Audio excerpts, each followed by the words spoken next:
Si l'AFSI pose aujourd'hui la question de la confiance dans les organisations, eh bien, ce n'est pas un hasard.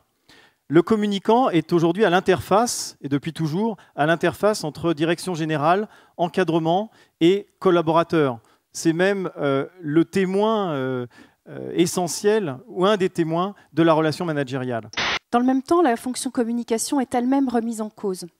Une étude très récente a mis en évidence qu'un collaborateur sur 2 ne croit plus dans le discours de l'entreprise.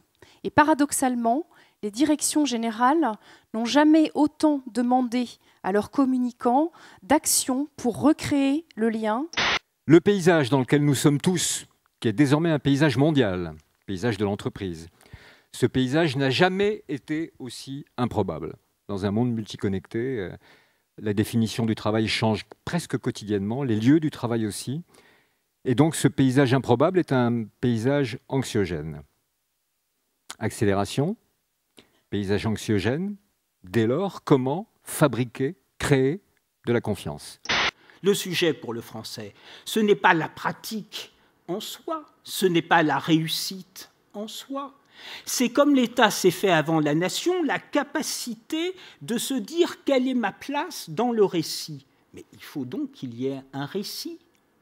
Il faut donc que la réforme au sein de la nation comme au sein de l'entreprise ne fasse pas l'économie des raisons ultimes qui justifient le fait d'y aller. Sinon, les gens disent oui, oui avec la tête, et effectivement, ils ne font pas les choses.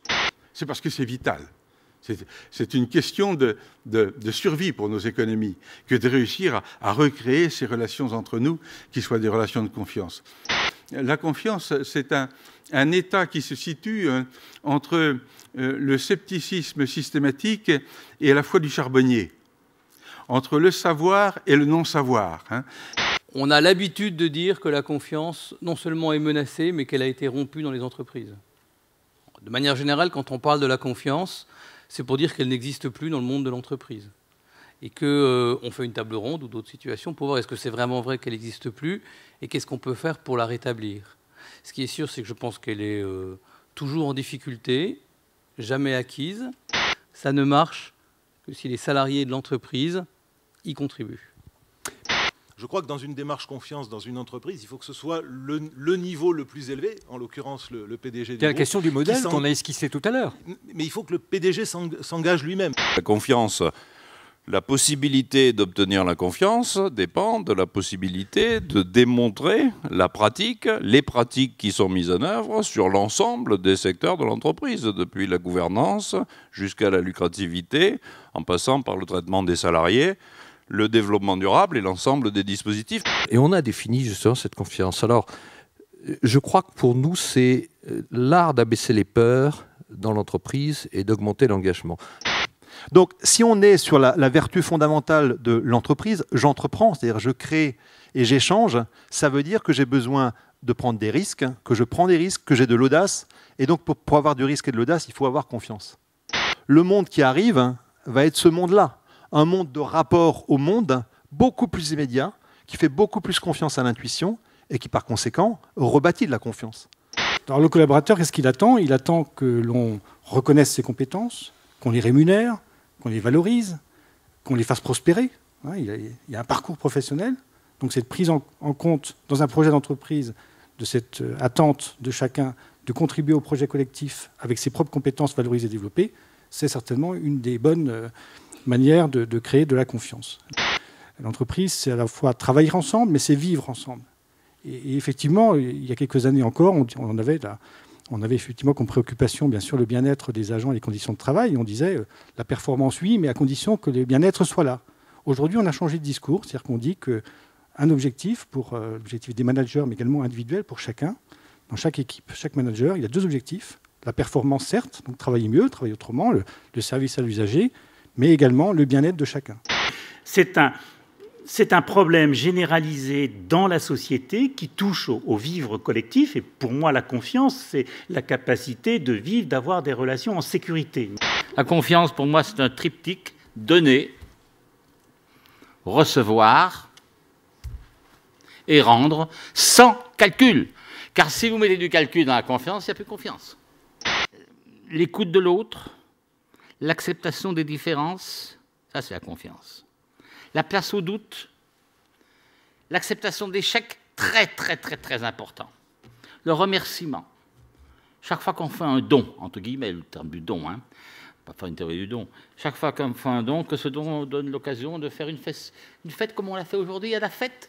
Je veux dire, c'est la fête du don, quoi. Chacun donne à l'autre quelque chose. Ça enrichit, et ça s'enrichit de signes, de totems, qui peut-être vont arriver à la fin, en conséquence, à diminuer le risque.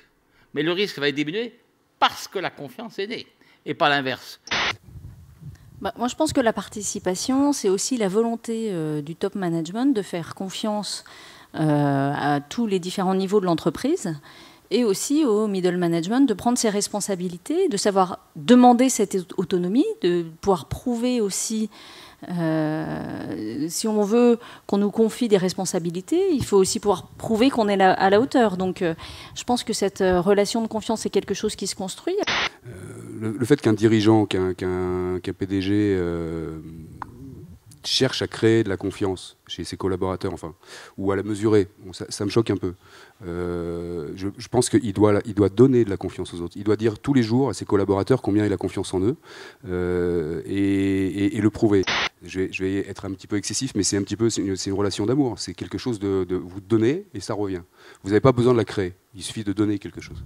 À l'origine, c'est sans doute des fondamentaux très forts qui ont été posés par notre fondateur, Pierre Bellon, qui dès l'origine, qui les a posés, qui vivent toujours et qui sont très ancrés et ont une résonance dans l'entreprise. Et au travers de l'innovation participative, eh bien, on met en place un dispositif implicite de confiance accordée aux collaborateurs. La confiance, l'implication, etc., ça ne peut s'exercer que par rapport à une finalité. Je rejoins ce que disait Stéphane Rosès en début de séance. Si on ne sait pas pourquoi on est là ensemble, si on n'est pas rassemblé autour d'une finalité, tout le reste est très artificiel. Pour moi, un mot très important quand on parle de confiance dans l'entreprise, c'est peur. Je pense que le mot peur est une sorte de tabou qu'on n'ose pas parler, dont on n'ose pas parler, mais qui est là dans la tête des gens, qui les tétanise. Donc les gens ont peur à différents niveaux selon l'entreprise. Et donc l'enjeu, la confiance dans l'entreprise, c'est comment est-ce qu'une entreprise réussit à donner de la confiance, comme disait le professeur, donner de la confiance en soi. Donc pour moi, ce n'est pas tellement confiance en l'entreprise, c'est tout d'abord confiance en soi. La confiance se nourrit de sens, ça on l'a dit et redit. Pour lui donner ce dont elle a besoin, il faut accepter de passer de la transaction à la relation, donc faire tout ce chemin à l'envers, prendre le risque de perdre un peu de temps en temps, pour se projeter dans une vision de long terme. Je pense qu'on a aussi une responsabilité vis-à-vis de mots qu'on a beaucoup prononcés aujourd'hui, qui sont les mots audace et courage.